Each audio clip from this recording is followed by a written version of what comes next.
മീൻ ready. ഒരു 3 spoon മുളക് പൊടി, 1 സ്പൂൺ കുരുമുളക് പൊടി, ഒരു 1/4 സ്പൂൺ മഞ്ഞൾപ്പൊടി, ഒരു 1/2 സ്പൂൺ കായപ്പൊടി, ഇഞ്ചി വെളുത്തുള്ളി മിക്സ്. ഓപ്ഷനാണ്, വേണമെങ്കിൽ. നമുക്കിതെല്ലാം കുറച്ച് വെള്ളം ഒഴിച്ച് ഒന്ന് കുഴയ്ക്കാം.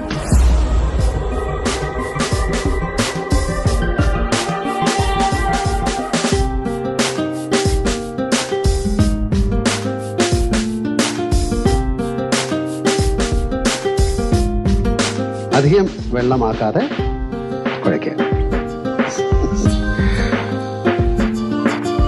എന്നിട്ട് ഈ മീനിൽ നമുക്ക് നന്നായിട്ട് പുരട്ടാം.